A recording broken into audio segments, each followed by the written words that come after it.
नमस्कार, आप तमाम दर्शकों का सिटी न्यूज मुजफ्फरपुर में स्वागत है। मैं हूं आपके साथ प्रकाश झा। आइए खबरों की शुरुआत करने से पहले एक नजर डालते हैं आज की प्रमुख सुर्खियों पे। हेडलाइन की प्रायोजक है Chunnilal mega mall. Chunnilal mega mall लाया है नव वर्ष पर धमाकेदार उलन महासेल। कोई भी उलन कपड़ा एक खरीदने पर एक फ्री पाएं।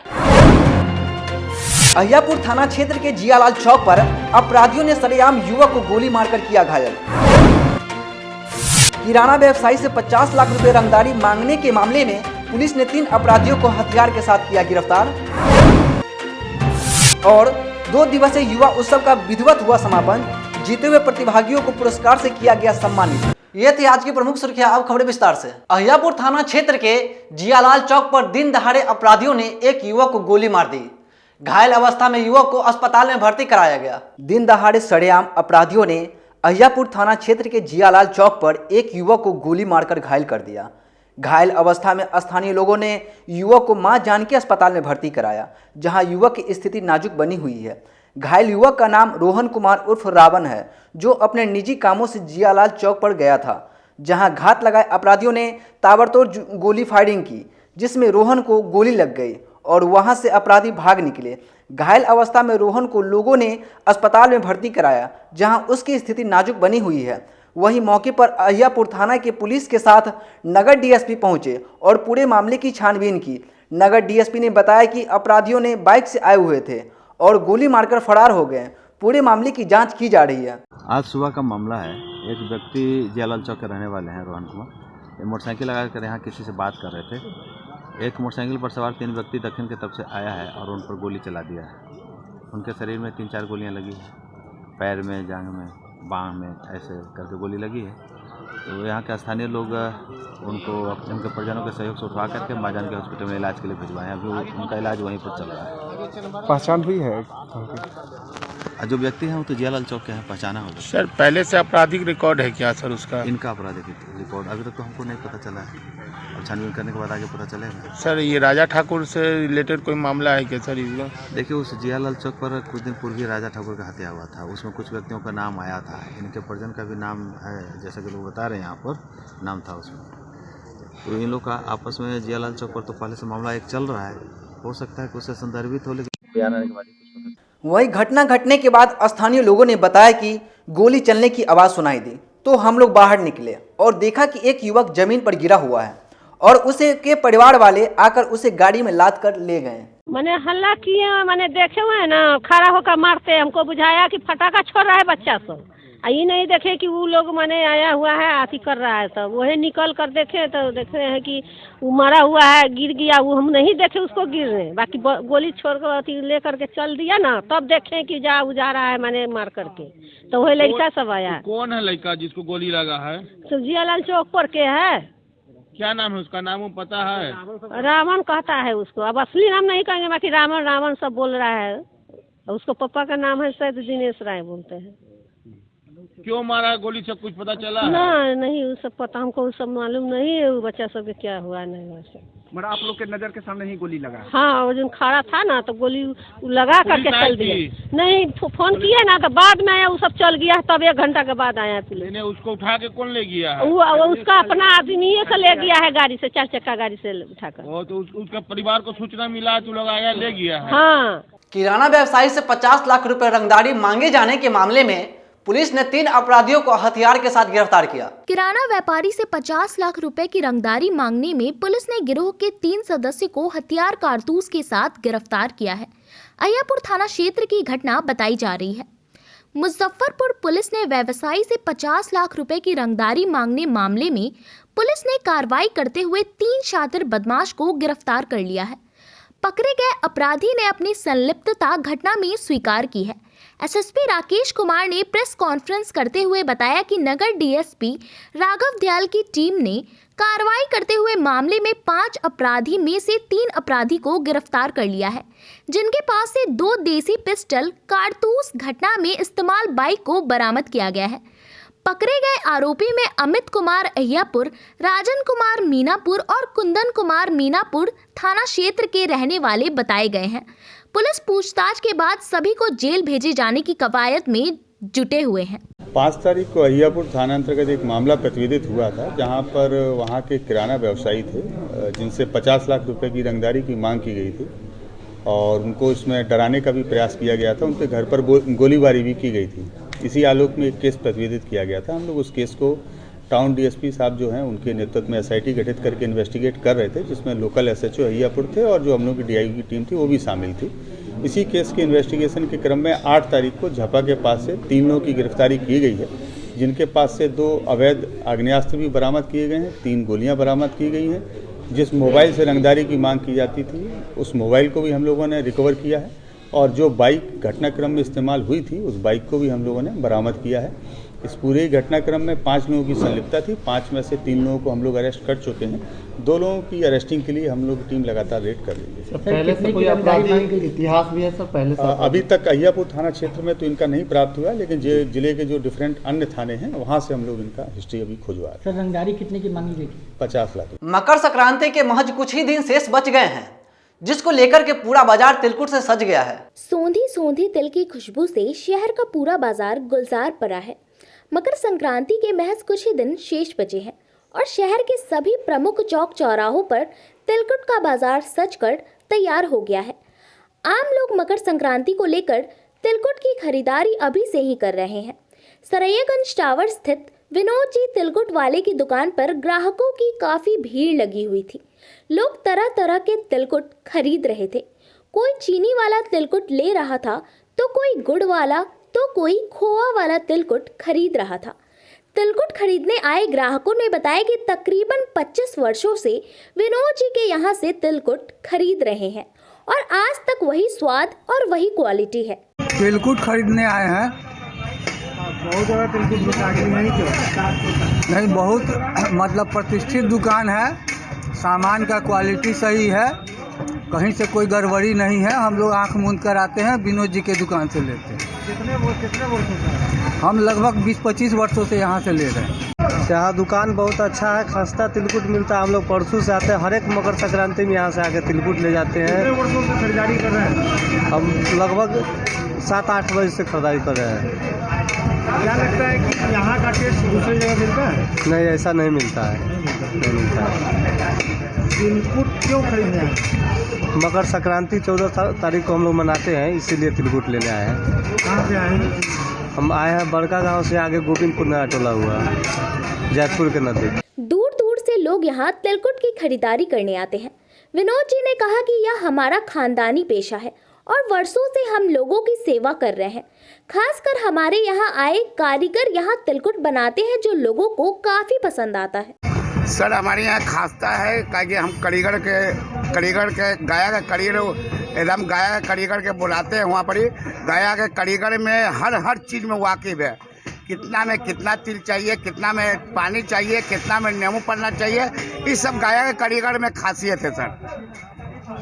कुछ नया इस बार उतारे हैं क्या मार्केट में? जी नया में अभी गोल में निकाले हैं, मीठा में गोल टाइप का और काला में, मतलब कि गया के लेडीज के कारीगर के बुला के और घर पर लोग बना रही है। बहुत बढ़िया और बहुत बढ़िया स्वादिष्ट है सर, और उसके बाद सेल भी बहुत बढ़िया है। युवा महोत्सव में शहर के कलाकारों ने अयोध्या के राम मंदिर जीवंत कार्टन से स्वरूप बनाकर सबको अपनी ओर आकर्षित किया। जिले में आयोजित 2 दिवसीय राज्य स्तरीय युवा महोत्सव के आखिरी दिन नवनिर्मित नगर भवन में चाक्षुष कला के तहत युवा कलाकारों ने चित्रकला, मूर्तिकला, शिल्पकला और फोटोग्राफी में हुनर दिखाए। सभी युवा मिट्टी, ब्रश, पेंट, सिक्की, कपड़ा, कैमरा आदि के साथ अपना अपना हुनर दिखाने में जुट गए। मुजफ्फरपुर जिला से 2 प्रतिभागी अमन कुमार और जगमोहन जिला स्तर पर चयनित होकर इस राज्य स्तरीय प्रतियोगिता में भाग ले रहे हैं। अमन कुमार जहां बेकार पड़ी चीज़ों से हैंडक्राफ्ट का निर्माण करते हैं, वहीं जगमोहन मिट्टी से मूर्ति बनाते हैं। अमन ने बताया कि 7 वर्ष की उम्र से वह बेकार पड़ी चीज़ों से हैंडक्राफ्ट बना रहे हैं। उन्होंने युवा महोत्सव के लिए राम मंदिर का मॉडल और विलुप्त हो चुकी बैलगाड़ी बनाई। इसे बनाने में 1 सप्ताह का समय लगा। वही जगमोहन ने बताया कि इस बार का थीम जल जीवन हरियाली था, जिसे लेकर के उन्होंने एक पेड़ बनाया और उसके ऊपर दुनिया को रखा। उनका कहना है कि जब पेड़ बचेंगे तभी तो दुनिया भी बचेगी। इसी सोच को उन्होंने मिट्टी से उकेरा है। ये हम मुजफ्फरपुर से जगमोहन कुमार नाम हुआ। ये राज्य स्तरीय युवा उत्सव हो रहा है, उसमें सब्जेक्ट दिया गया था मूर्ति कला में जल जीवन हरियाली। तो उसी को लेकर एक ट्री बनाया है और उससे अर्थ को रखा गया, क्योंकि ट्री बचाएंगे तभी अर्थ हमारा सेव रहेगा। तो जल जीवन हरियाली से यही हम मैसेज देना चाह रहे हैं, जितना हो सके पानी ट्री ये सब का सुरक्षित करें तभी पृथ्वी सुरक्षित रहेगी हमारी। कैसा रहा अनुभव? अच्छा रहा और बहुत कुछ सीखने को मिला, कुछ जानने को मिला। कितने दिनों से ये लगभग इससे पहले ये अक्टूबर में हुआ था जिला लेवल, उसमें हम फर्स्ट किए थे। उसके बाद ये स्टेट लेवल में भेजा गया है। मिट्टी से ही? हाँ, मिट्टी से ही। और आर्मेचर बनाया, इसको बनाने में 2 घंटे लगे और उसके बाद बनाया। और ये हम सीखते हैं लगभग 1 साल से। एक क्लास चलता है 0 माइल पर, सुजीत सर है उसके फाउंडर, उन्हीं के क्लास में सीखते हैं, उन्हीं बनाते हैं। आज फाइनल भी और आज रिजल्ट आएंगे, देखते हैं। दिल की धड़कन बढ़ी हुई है, कहते रिजल्ट आएंगे क्या होंगे, तो उसी के बाद नेशनल भेजा जाएगा, फर्स्ट सेकंड थर्ड बार। मेरा नाम अमन शर्मा है, मैं मुजफ्फरपुर से हूँ और ये मैंने जिला राज्य स्तरीय महोत्सव पे पार्टिसिपेट किया है, जो कि राम मंदिर और कॉटेज का स्ट्रक्चर बनाया है। ये मैंने कार्डबोर्ड के पीसेस से को कट करके ये राम मंदिर का बनाया है और ये भी कार्डबोर्ड से बनाया है। कितने दिन लगे इसे बनाने? ये राम मंदिर बनाने में मुझे लगभग 5-6 दिन लग गया है और ये मैंने 2 घंटे में कल बनाया था। कितने दिनों से बना रहे हैं? ये मैं लगभग वही 5-6 दिनों से बना रहा हूँ। मतलब ये इस प्रकार की कलाकृति पहले भी तो बनाए हैं? जी, ये मैं लगभग 8-10 साल से कर रहा हूँ। यहाँ पे कैसा लगा, अनुभव कैसा रहा कला? बहुत बढ़िया रहा। मैंने पहले जिला स्तर जीता तो फिर राज्य स्तर पे आया हूँ। अत्यधिक ठंड को देखते हुए फेस ऑफ फ्यूचर इंडिया संस्था के द्वारा जरूरतमंद लोगों के बीच कंबल वितरण किया गया। फेस ऑफ फ्यूचर इंडिया सामाजिक संस्था की ओर से सोमवार को शहर के कई स्थानों पर जरूरतमंदों के बीच गर्म कपड़े बांटे गए। फेस ऑफ फ्यूचर इंडिया के सदस्यों ने अपने घरों से कपड़े इकट्ठे कर जरूरतमंदों को चिन्हित कर कपड़ा दिया। इस अवसर पर डिस्ट्रिक्ट कन्वेयर निशा कुमारी ने बताया कि फेस ऑफ फ्यूचर इंडिया लगातार सामाजिक क्षेत्र में काम कर रही है। इस तरह के सामाजिक कार्यक्रमों का आयोजन कर जरूरतमंदों के बीच कपड़ा, कंबल आदि बांटा जाता है। उन्होंने समाज के हर व्यक्ति को आगे आकर जरूरतमंदों की मदद करने की अपील की है। उनका कहना है कि हम लोगों के संगठन का प्रयास रहता है कि इकरा के चरित्र कार्यक्रम के जरिए गरीबों की मदद की जाए। एक सोशल वर्क है। मैं Nisha Kumari face of future India की जिला संयोजक हूँ। मुझे कुछ दिन पहले फेस ऑफ फ्यूचर इंडिया एक हमारा सोशल वर्क एक्टिविटीज़ का संस्था है, उसका मुझे डिस्ट्रिक्ट कन्वेनर बनाया गया है। तो हमारे फेस ऑफ फ्यूचर इंडिया में ये होता है कि जितने भी सोशल वेलफेयर, सोशल एक्टिविटीज़ होते हैं हमारे सोशल कल्याण के लिए, वो सब किए जाते हैं। तो मेरी और हमारी टीम की पूरी कोशिश है कि इस काम को हम सब आगे बढ़ाएं। हम लोग बहुत ज़्यादा तो नहीं, लेकिन हाँ, हम लोग अपनी तरफ से पूरी कोशिश करते हैं कि छोटे छोटे पैमाने पे ही इस काम को करें, ताकि हमें देख के जो बाकी लोग हैं वो भी जागरूक हो। हमारा इस कार्य को करने के लिए कोई लोभ लालच या कुछ ऐसा कुछ भी नहीं है। बस हम चाहते हैं कि जो ज़रूरतमंद लोग हैं, मैं उन्हें गरीब तो नहीं कहूँगी, क्योंकि गरीब हर कोई है, वो चाहे तन से हो, धन से हो, मन से हो, वो भले वो ज़रूरतमंद है। उन्हें हम सबको लगा, हम सब ने सोचा कि अभी काफ़ी ठंड चल रहा है और हम सबको उनके बीच में कपड़ा डिस्ट्रीब्यूट करना चाहिए। कुछ दिन बाद हमारी टीम फिर से ब्लैंकेट डिस्ट्रीब्यूट करेगी। हमारे पास कपड़े थे पुराने, तो हमने उनको अच्छे से पैक करके जिनको जैसे ज़रूरत है उस सबको हम लोग ने डिवाइड करके जो स्टेशन पे आके हमारी टीम ने जितने भी ज़रूरतमंद लोग थे उनके बीच में हमने डिस्ट्रीब्यूट किया है। और सबसे बड़ी बात है कि मुझे हमारी पूरी टीम को ये देख के खुशी हुआ कि जब हम लोग डिस्ट्रीब्यूट कर रहे थे उसी समय वो लोग पेपर उसको अनरैप करके पहन रहे थे। और मुझे वो देने में हम सबको ये खुशी हुआ कि चलो देना व्यर्थ नहीं गया। वो उनको शायद सच में ज़रूरत थी, इसलिए वो खोल के एक रैपर निकाल के वो पहन रहे थे कपड़े और खुश थे वो। तो मैं हमारी टीम और आप सबको और हमारा जो समाज है उन सबसे कहना चाहेगी कि आप सब भी एक कदम इस ओर बढ़ाएं। जैसे फेस ऑफ फ्यूचर इंडिया और हमारी टीम इस चीज़ पे काम कर रही है सोशल वेलफेयर के लिए, वैसे आप सब भी अपनी तरफ से छोटा ही सही लेकिन एक कोशिश करें ताकि समाज में एक सुधार हो सके। जिन्हें ज़रूरत है उन्हें मदद मिल सके। इसे आप लोगों ने परचेज किया था या कलेक्ट किया था? नहीं, ये मेरे पर्सनल घर से और जो हमारी टीम है उन सब ने अपने घर से कुछ कुछ कपड़े लाके हम लोगों ने इकट्ठा किया और जैसे जिसका साइज के हिसाब से हम लोगों ने उसको पहले अरेंज किया है, फिर पैक करके तब दिया है। वो सब हम लोगों ने अपने जी बिल्कुल। और कुछ दिन बाद हमारा टीम एक ब्लैंकेट हम लोग डिस्ट्रीब्यूट करेंगे। लोकेशन वगैरह भी हम लोग नहीं कर पाए हैं, लेकिन जल्दी हम लोग ये ब्लैंकेट डिस्ट्रीब्यूशन करेंगे। साकितपुरी निवासी राम प्रसाद राय अपने गायब बेटी की सकुशल बरामदगी को लेकर के एसएसपी से गुहार लगाई। मुजफ्फरपुर के सदर थाना क्षेत्र के बीबीगंज साकेतपुरी निवासी राम प्रसाद राय ने एसएसपी राकेश कुमार से मिलकर बेटी की सकुशल बरामदगी की गुहार लगाई है। उन्होंने बताया कि उनकी 23 वर्षीय पुत्री यशी सिंह, जो MBA की प्रथम वर्ष की छात्रा है, 12 दिसंबर को घर से कॉलेज के लिए निकली, लेकिन लौटकर घर वापस नहीं आई। घर वालों ने आसपास रिश्तेदारों में खोजबीन के बाद सदर थाने में गुमशुदगी की रिपोर्ट दर्ज कराई। आज बेटी को लापता हुए 28 दिन बीत गए हैं, लेकिन अभी तक बेटी के बारे में कोई जानकारी उपलब्ध नहीं हो पाई है। शुरुआती जांच में पुलिस ने प्रेम प्रसंग में भाग जाने को लेकर जांच शुरू की, लेकिन जब यशी सिंह के मोबाइल को खंगाला गया तो पता चला कि यशी सिंह के मोबाइल से किसी से कोई बात नहीं करती थी। ऐसे में पूरा परिवार किसी अनहोनी की आशंका से भयभीत है। हम पहले भी इस मामले में नगढ़ DSP और पूर्व SSP से मिल चुके हैं और आज एक बार फिर से नए SSP राकेश कुमार से मिलकर बेटी की सकुशल बरामदगी के लिए फरियाद लगाए हैं। दिसंबर को यशी सिंह बीबीगंज साकेतपुरी रोड नंबर 2 से रोज की भांति निकली कॉलेज के लिए। एलन मिश्रा प्रथम वर्ष MBA की छात्रा थी। शाम तक जब घर लौटकर वापस नहीं आई तो परिवार के लोग खोजबीन शुरू किए। उसके नाना नानी, माँ, पड़ोसी, कुछ पता नहीं चला तो थाने में, सदर थाना भगवानपुर मुजफ्फरपुर में गुमशुदगी का रिपोर्ट दर्ज करा गया, जिसको 16/12 को FIR में बदला गया है। लेकिन आज तक यशी सिंह का कुछ भी पता नहीं है। पुलिस पहले बताई कि ये प्रेम प्रसंग का मामला हो सकता है, जो स्वाभाविक होता ही है, लेकिन अभी तक कुछ भी पता नहीं चला। उसको CDR को खंगाला गया मोबाइल का, उसमें किसी का नंबर नहीं है जिससे बात हो रही हो। पुलिस बोली कि कलजुग की लड़की नहीं है, ये तो किसी से बात ही नहीं कर रही है किसी से।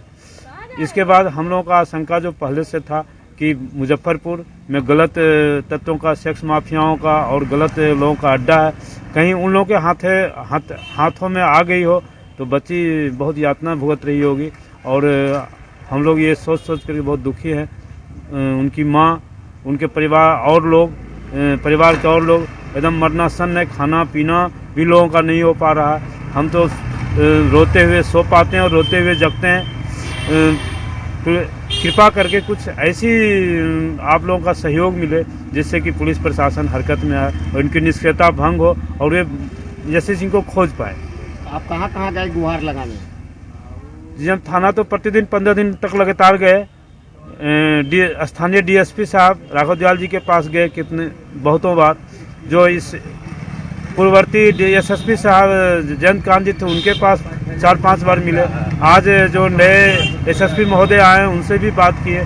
उन्होंने आज भी आश्वासन दिए कि हम जल्दी खोज करके निकालते हैं बच्ची को। कहाँ 28 दिन हो गया, सब का बांध टूटता जा रहा है और लगता है एक यशी सिंह के नाम मिलने के कारण कोई और भी हमारे घर से मर जाएगा। किसी से रंजिश भी था क्या पहले? रंजिश तो हम तो दिल्ली रहते हैं, हमको नहीं पता है, लेकिन उसके नाना नानी बोलते हैं किसी से कोई रंजिश नहीं था और सब कुछ सामान ही चल रहा था। जिले में आयोजित 2 दिवसीय युवा उत्सव का विधिवत समापन हो गया है। प्रतिभागियों ने अपना प्रतिभा दिखाकर जलवा बिखेरा। जिले में आयोजित 2 दिवसीय राज्य युवा उत्सव सोमवार मुजफ्फरपुर क्लब के परिसर में विजेता और उप विजेता कलाकारों के बीच पुरस्कार वितरण कर धूमधाम के साथ संपन्न हुआ। वहीं समापन समारोह के अवसर पर प्रमंडलीय आयुक्त गोपाल मीणा, जिला अधिकारी प्रणव कुमार, उप विकास आयुक्त आशुतोष द्विवेदी ने हरी झंडी दिखाकर विजेता टीम को रवाना किया। इस अवसर पर प्रमंडलीय आयुक्त ने जिला पदाधिकारी और उनकी पूरी टीम को सफलतापूर्वक उत्सव समापन के लिए बधाई दी। जिला पदाधिकारी ने विजेता टीम को शुभकामना देते हुए कहा कि 12 जनवरी को होने वाले राष्ट्रीय युवा उत्सव जो धारवाड़, हुबली, कर्नाटक में होना है, उसमें विजेता टीम बिहार का प्रतिनिधित्व करेंगे। समूह लोकगीत और समूह लोक नृत्य 2 विद्याओं में प्रथम स्थान क्रमशः औरंगाबाद और दरभंगा ने प्राप्त किया है, जो बिहार का प्रतिनिधित्व करेंगे। जी, 2 दिवसीय राज्य स्तरीय युवा महोत्सव का आज समापन भी हो गया और काफ़ी खुशी है कि जिला को इसकी मेज़बानी करने का मौका मिला। ये हम लोग के लिए हर्ष और गौरव का विषय है कि पूरे राज्य के सभी ज़िलों के कलाकारों को हम लोगों ने यहाँ पर मेज़बानी की और उनको ठहरने की सुविधा, खाने पीने की व्यवस्था सारी हम लोगों ने कोशिश की कि उन्हें कोई दिक्कत ना हो। और इन 2 दिनों में लगातार विभिन्न विधाओं में प्रतियोगिताएं आयोजित की गई और उनके आधार पर, हालांकि जितने भी यहाँ कलाकार आए हैं सभी विजेता हैं, क्योंकि सभी लोगों ने अपने जिले को रिप्रेजेंट किया है और आज राज्य स्तर को रिप्रेजेंट करके लोग कर्नाटक जा रहे हैं। तो मैं सभी के लिए अब काफ़ी बेहतर शुभकामनाएं देता हूं कि यहाँ से जब जा रहे हैं तो राज्य का भी नाम निश्चित रूप से रोशन करेंगे। तो जिला प्रशासन के लोगों ने, आपने सुना ही है, फीडबैक में भी सुना है, बच्चों से भी सुना है कि इन्होंने बहुत कम समय में भी बहुत अच्छी व्यवस्था किया है, जिसके लिए जिला प्रशासन के लोग, पूरी टीम धन्यवाद के पात्र है। Thank you. मैंने जैसे मेरे उद्बोधन में भी कहा कि कहीं ना कहीं भगवान भी आ जाए तो सबको संतुष्ट नहीं कर सकता है। किसी न किसी आदमी जिसका चयन नहीं हो पाता है तो उसको लगता ही है कि हमारे साथ ऐसा हुआ है, लेकिन मुझे ऐसा लगता नहीं है कि जज लोगों ने काफ़ी मेहनत करने के बाद में किया, फिर भी वो आके डीएम साहब से मिलेंगे तो ये अपना उसको देखेंगे। अब समय चला एक छोटे से ब्रेक का। आप बने रहें और देखते रहे सिटी न्यूज मुजफ्फरपुर।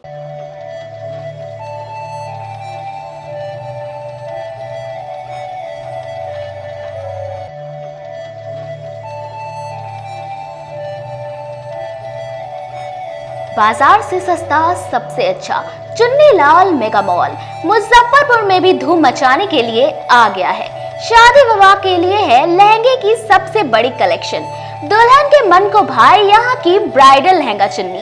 हम सभी का ख्याल रखते हुए परिधानों की पूरी रेंज एक ही छत के नीचे उतारे हैं, वो भी आपके बजट में। मल्टीनेशनल ब्रांड से लेकर लो रेंज तक के ब्रांडों की बेहतरीन कलेक्शन के साथ साड़ियों का अनंत संसार समेटे हुए हैं। दूल्हे राजा के लिए भी सूट और शेरवानी की लाजवाब रेंज, मेंस वेयर की भी ब्रांडेड कलेक्शन के साथ लो रेंज की भी है भरमार। बच्चों का भी हमने ख्याल रखा है, इसलिए सभी ब्रांडों का रेंज उतारा है। तो एक बार हमारे यहाँ अवश्य पधारें। Chunnilal mega mall, Saraiyaganj tower के समीप, अखाड़ा घाट रोड, मुजफ्फरपुर। बच्चों का हमारे यहाँ आपको 250 रुपये से स्टार्टिंग होगा। कुर्ती अगर सेट में लीजिएगा तो 500 रुपये से स्टार्टिंग हो जाएगा। प्लाजो सेट हाईएस्ट आप चले जाइए 3000, 4000, 10,000 तक भी मिलेगा आपको बनारसी से। 250 रुपये से सारी स्टार्टिंग हो जाएगा हमारे यहाँ, आपको 40,000 तक चला जाएगी। क्रिसमस और न्यू ईयर को लेकर शहरवासियों के लिए तिलक मैदान में एक्सक्लूसिव झूलों के साथ डिज्नीलैंड मेला का आयोजन किया गया। इस वर्ष इस मेले में एक से बढ़कर एक झूलों की रेंज उतारी गई है, वो भी कम कीमतों पर। ब्रेक डांस, चांद तारा, टोरा टोरा, वाटर बोटिंग, ड्रैगन ट्रेन और बच्चों के लिए छोटे झूलों की सभी रेंज उतारी गई है। इसके अलावा लुधियाना, राजस्थान, कश्मीर के परिधानों के अलावे हैंड क्राफ्टिंग के स्टॉल लगाए गए हैं, वो भी सस्ती दरों पर। एक बार हमारे यहाँ अवश्य पधारे तिलक मैदान डिज्नीलैंड मेले में। जिले की शान बन चुकी बाबा लहठी अब लोगों की जरूरत बन चुकी है। अत्याधुनिक रेंज और भरोसे को समेटे हुए लोगों के लिए नई नई डिजाइनर लहठी उतारते रहते हैं। ऐश्वर्या राय बच्चन, सचिन तेंदुलकर की पत्नी से लेकर न जाने कितने सारे नामी हस्तियां इस लहठी के दीवाने हो चुके हैं। लोगों के साथ ने ही बाबा लहठी की पहचान देश से लेकर विदेश तक बनाई है। ऐसा साथ बनाए रखने के लिए आप लोगों का तहे दिल से धन्यवाद।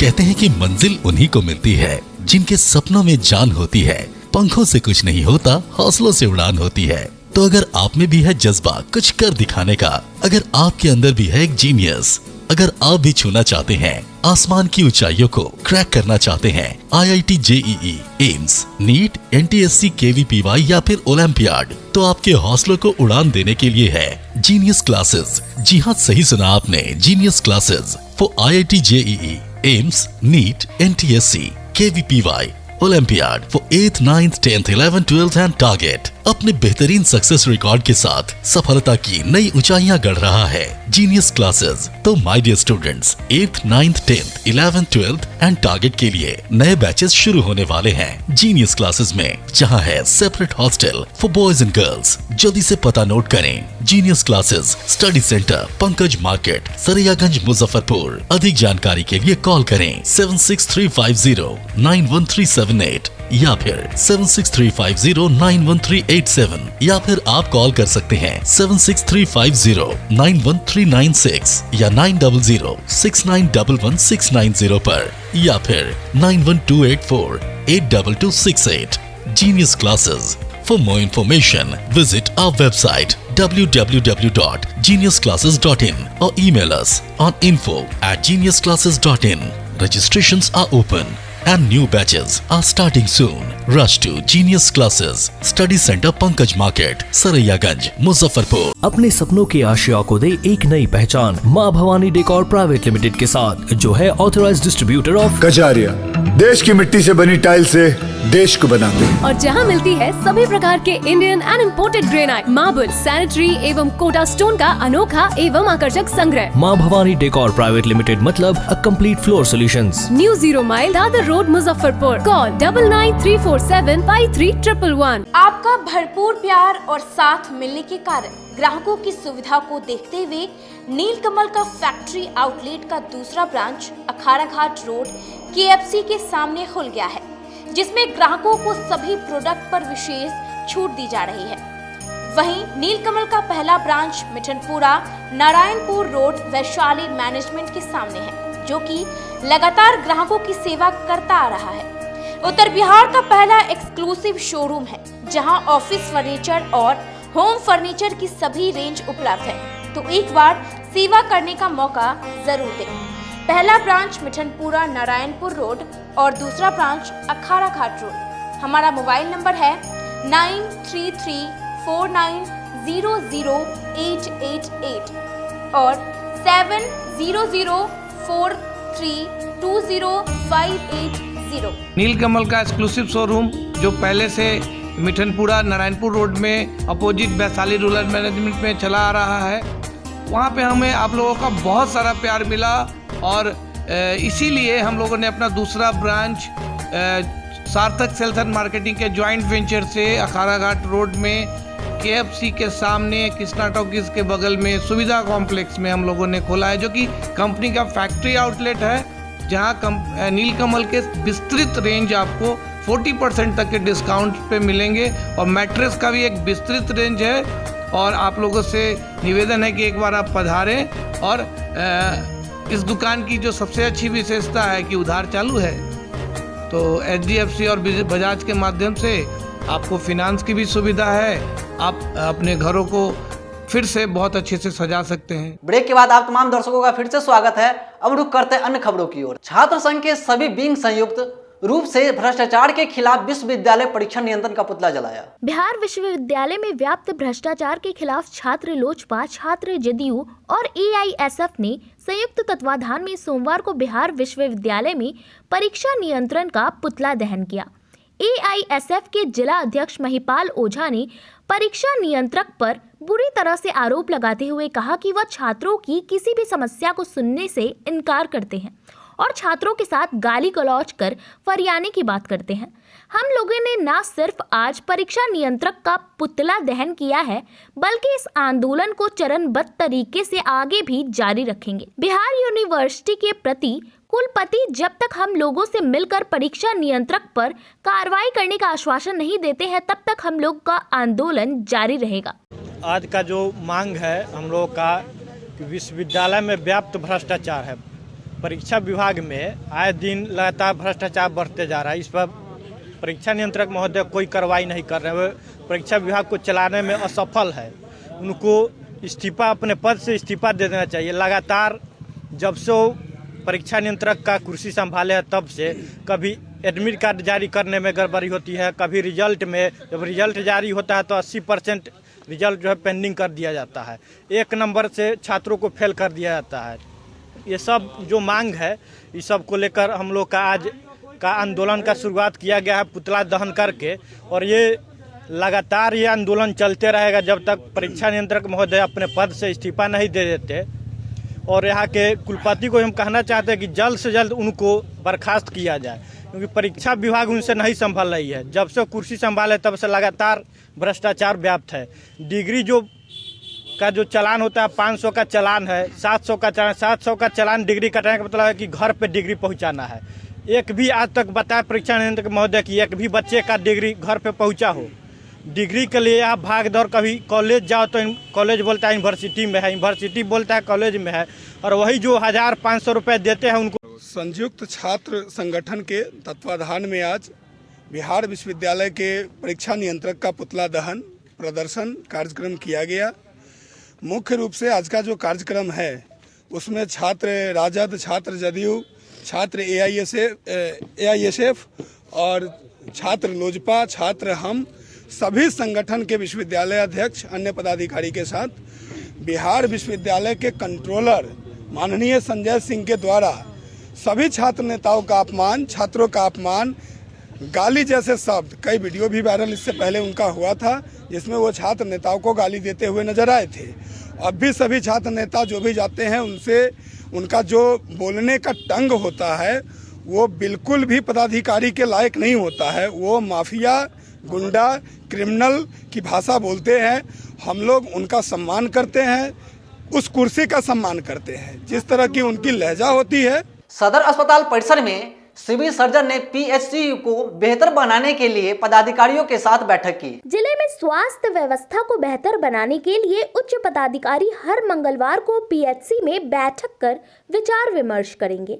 सभी 16 प्रखंड के सीएस, डीपीएम समेत सपोर्टिंग पदाधिकारियों को एक एक प्रखंड की जिम्मेवारी सौंपी गई है। सभी पदाधिकारी अपने प्रखंड में जाकर पीएचसी का निरीक्षण करेंगे और स्वास्थ्य व्यवस्था को बेहतर बनाएंगे। सोमवार को सदर अस्पताल में सीएस यूशी शर्मा ने साप्ताहिक समीक्षा बैठक की। इसमें अस्पताल पदाधिकारी समेत सभी डॉक्टर शामिल हुए। इस दौरान नए डीपीएम का स्वागत किया गया। सीएस ने अस्पताल प्रशासन के एक सप्ताह के कामों की समीक्षा की। इस दौरान पदाधिकारियों को कई अहम निर्देश भी दिए। स्वास्थ्य व्यवस्था को बेहतर बनाने के लिए हर संभव काम करने का निर्देश दिया। उन्होंने कहा कि काम में कोई भी लापरवाही न बरते। जिन लोगों को जो काम दिया गया है वो उत्साह के साथ उस काम को पूरा करें। हमारा प्रयास है कि लगातार स्वास्थ्य व्यवस्था को बेहतर बनाया जाए। हम लोग साप्ताहिक रिव्यू करते हैं रूटीन इम्यूनाइजेशन के बारे में। उसी के बारे में बैठक हुआ था कि हमारे नए डीपीएम अभी आए हुए हैं, बहुत एनर्जेटिक हैं, ये चाह रहे हैं कि कुछ और, तो उसी में हम लोग ऑनरशिप दे रहे हैं। जितने हमारे सपोर्टिंग पार्टनर्स हैं और हमारे डिस्ट्रिक्ट लेवल के जो भी प्रोग्राम पदाधिकारी हैं, इवन हम हैं या एसएमओ हैं, सब लोगों को एक एक ब्लॉक दिया गया है कि मंगल के मंगल जो साप्ताहिक बैठक प्रखंड स्तर पर होती है उस बैठक में जाएंगे और जा करके कैसे केवल रूटीन इम्यूनाइजेशन ही नहीं, सभी कार्यक्रमों के जवाबदेही दे दी गई है कि प्रखंड का उत्तरदायित्व उनका होगा। कैसे वो प्रखंड ऊपर जाएगा उसके लिए वो प्रयास करेंगे। 16 प्रखंड के लिए 16 आदमी को नामित कर दिया गया है, चाहे वो सपोर्टिंग पार्टनर्स हैं या जो हेल्थ के हमारे लोग हैं अपने। महीने के पहले मंगलवार को या हर मंगलवार? हर एक मंगलवार को, सप्ताह में महीना में 4 जो पड़ेगा, मंगलवार या 5 पड़ेगा, सब में जाएगा। युवा उत्सव के रिजल्ट में गड़बड़ी का आरोप लगाते हुए पूर्णिया की टीम ने डीएम से मुलाकात की। जिले में आयोजित 2 दिवसीय राज्य युवा उत्सव के समापन समारोह के दौरान और जैसे ही युवा महोत्सव 2022 के समूह लोक नृत्य का विजेता दरभंगा की टीम को घोषित किया गया, वैसे ही पूर्व विजेता पूर्णिया की टीम ने हंगामा शुरू कर दिया। पूर्णिया टीम के सदस्यों का कहना था कि दरभंगा की जज होने के कारण दरभंगा को विजेता घोषित किया गया। पूर्णिया के कलाकारों का कहना था कि दोनों के समूह लोक नृत्य का वीडियो मौजूद है, उसे चलाया जाए और उसके बाद विजेता टीम को घोषित किया जाए, जिसे लेकर के उन लोगों ने हंगामा शुरू कर दिया। जिसे लेकर के प्रमंडलीय आयुक्त ने कहा कि जज के फैसले पर उंगली उठाने का अधिकार उन्हें नहीं है। सभी को खुश नहीं रखा जा सकता है। अगली बार आप बेहतर करें जिससे कि आप ही विजेता बन सके।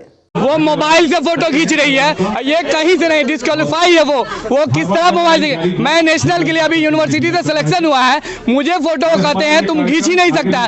मैं डेट दे रहा हूँ, टाइम दे रहा हूँ, कैमरा क्वालिटी बता रहा हूँ, सारा चीज बता रहा हूँ, उसके बाद कहते हैं तुम फोटो नहीं खींच सकता। उन्होंने अपने जिला को दिया है सारा पुरस्कार, जो भी जज थे, और हम लोग को छाटा किया। आखिर क्यों छाटा किया? मैं जिसका फोटो खींचा हूँ उसका वीडियो है, वो आदमी जाके बोलता है कि हाँ ये आदमी ने मेरा फोटो खींचा है, इन आदमी का मैंने फोटो खींच के दिया, ये मेरे पास प्रूफ है जहाँ जहाँ का जगह गया था। डीएम सुल्तान अली मुजफ्फरपुर से बिलोंग करते हैं, अन्याय किया जा रहा है। लाइव वीडियो चलाए और यहाँ पे डीएम या जो भी प्रशासन के लोग बैठे हुए यहाँ पे जजमेंट करे। जजमेंट फेयर चाहिए, जजमेंट फेयर चाहिए, हर कलाकार को जजमेंट फेयर चाहिए। दरभंगा जिला की खुद खुद लेडीज जज बैठती है, खुद उनको सुबह में 8:30 बजे ही टिकट बन जाता है विनर का, जबकि आधा जिला का डांस बाकी है। कैसे हो जाता है ये सब? टिकट पहले से बुक कैसे हो सकता है? यहाँ के प्रशासन कांस्टेबल रोशन ने मेरे साथ बदतमीजी से बात की है, ऊंची आवाज में बात की है। उनको तमीज और सलीका नहीं है कि एक कलाकार से इस तरीके से बात किया जाता है। और दूसरी बात, आप लोग प्रशासन बोलते खुद को। हमें प्रॉब्लम सबसे बड़ी है सेटिंग से। हम लोग इतना मेहनत करके आते हैं और यहाँ पे हर जगह सेटिंग क्यों सेटिंग है भाई? एक कलाकार क्या है, मतलब अगर यहाँ से आप नेशनल जाते हैं सर, यहाँ पे लोक नृत्य का डिसीजन पूरी तरह से गलत है। हम लोग की बस एक मांग है कि पूरा परफॉर्मेंस 1 to Z कोई जीते हैं, पूरा परफॉर्मेंस यहाँ दिखाया जाए और प्रशासन नीचे बैठे और देखे कि परफॉर्मेंस क्या है, और जज एक का गलती बताए कि हमने इसका नंबर क्यों नहीं दिया, हमने इसको क्यों नंबर नहीं दिया। और जज को मैं 2001 में यहाँ पे लाइव परफॉर्मेंस देखा जाए, वीडियो सबका चलाया जाए और देखा जाए। सर मैं पूर्णिया से हूँ और मैं गोल्ड मेडलिस्ट हूँ, नेशनल यूथ फेस्टिवल 2013 की गोल्ड मेडलिस्ट हूँ मैं, कुमारी चांदी शुक्ला। पिछले 10 सालों से मैं यहाँ पे परफॉर्मेंस बच्चों को करवा रही हूँ। 8 बार स्टेट चैंपियन हूँ, 2 बार नेशनल में गई हुई और 1 बार गोल्ड मेडलिस्ट हूँ। और मैं ये बोल रही हूँ कि जज मेरे से आगे पूछे कि फोक सॉन्ग क्या होता है, फोक नृत्य क्या होता है, उन्हें खुद नॉलेज नहीं और वो जजमेंट करने बैठे हैं। और सिर्फ कलाकार का शोषण नहीं होगा, क्या करते हैं हम लोग गोल्ड मेडलिस्ट होकर के यहाँ पे आकर के बार-बार परफॉर्मेंस करते हैं, कुछ तो मिलता नहीं है, बस यहाँ पे नाटक चल रहा है क्योंकि लॉबी हावी है। एक सेकंड सुनो, लॉबी हावी है। किसी भी कलाकार को कभी, यहाँ तक कि यहाँ पे जो फर्स्ट करते हैं उनको कोई मान, कोई सम्मान कुछ नहीं है, उन्हें एक प्रोग्राम तक नहीं मिलता है। ये सर एक्चुअली एक सेकंड, मुझे ये सुबह में 8 बजे हम लोग को ये कंफर्मेशन मिल गया था कि यहाँ के दरभंगा टीम को फर्स्ट पोजीशन दिया गया है। और बच्चे, सिर्फ मैंने नहीं, बहुत सारे बच्चे सुने हैं, दूसरे डिस्ट्रिक्ट के भी सुने। और क्या, एक सेकंड, मौसी जी का फोन आ रहा है, मौसी जी कोई है जो जज में बैठी हुई है, उनका फोन आ रहा है, बेटा थोड़ा मिस्टेक है उसको ठीक कर लेना। और जो कोई मिस्टेक नहीं किया, सिर्फ एक मिस्टेक निकाला गया कि झिझिया गला में बांध दिया, इसलिए इसको डिस्क्वालीफाई कर दिया। और परफॉर्मेंस देखिए कि बच्चे क्या नाचे हैं, परफॉर्मेंस देखिए। छठ जो होता है वो डांस फॉर्म नहीं है, उसको कैसे दिया गया? मैंने जैसे मेरे उद्बोधन में भी कहा कि कहीं ना कहीं भगवान भी आ जाए तो सबको संतुष्ट नहीं कर सकता है। किसी न किसी आदमी जिसका चयन नहीं हो पाता है तो उसको लगता ही है कि हमारे साथ ऐसा हुआ है, लेकिन मुझे ऐसा लगता नहीं है कि जज लोगों ने काफ़ी मेहनत करने के बाद में किया, फिर भी वो आके डीएम साहब से मिलेंगे तो ये अपना उसको देखेंगे।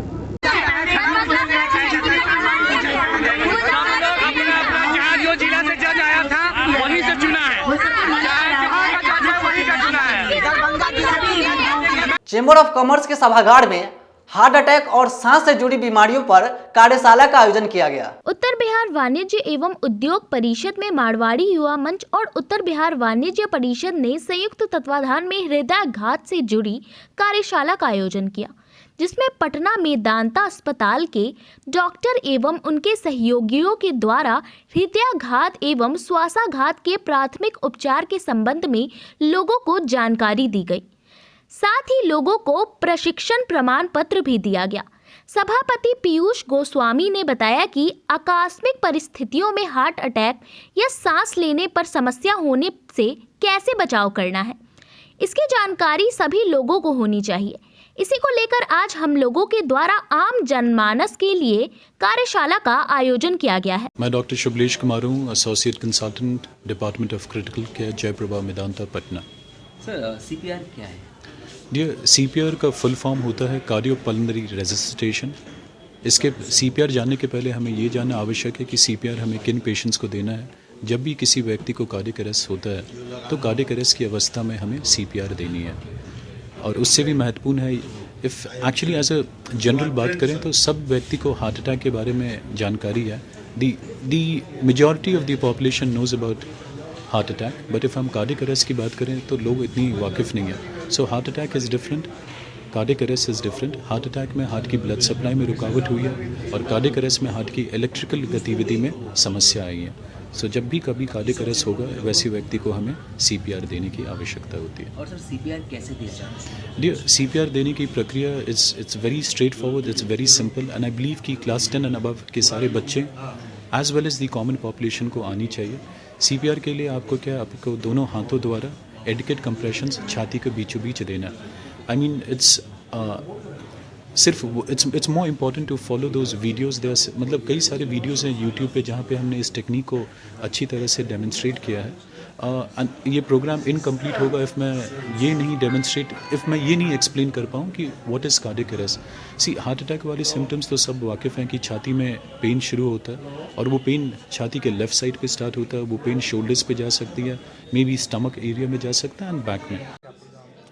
आज यहाँ north Bihar chamber of commerce के प्रांगण में north Bihar chamber of commerce और मारवाड़ी युवा मंच के संयुक्त तत्वाधान में हम लोगों ने हृदयाघात और कार्डियक अरेस्ट जैसी बीमारियों के संबंध में एक कार्यशाला का आयोजन किया, जिसमें जयप्रभा मेदांता के हमारे माननीय डॉक्टर श्री शुभलेश कुमार जो कि वहाँ एसोसिएट कंसल्टेंट हैं, और उनके साथ में श्री छत्रपाल जी जो कि SDRF मुजफ्फरपुर के कमांडेंट हैं और उनकी टीम, और साथ ही साथ अभिमन्यु कौशिक और अमिकेश कुमार जो मार्केटिंग डिपार्टमेंट मेदांता हॉस्पिटल से हैं, हमारे यहाँ आए और उन्होंने हमारे यहाँ कार्यशाला आयोजित की, जिसमें इसमें हम लोगों को ये बताया गया कि अगर किसी व्यक्ति को अचानक से कार्डियक अरेस्ट आए या हार्ट फेलियर जैसी कोई प्रॉब्लम आए तो उस समय इमीडिएट हम लोगों को क्या स्टेप लेना है, जिसको कि CPR कहा जाता है।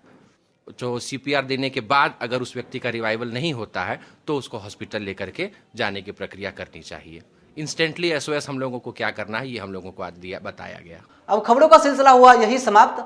हमें और हमारी सभी टीम को दीजिए इजाजत। फिर मिलते हैं तमाम बड़े खबरों के साथ। नमस्कार।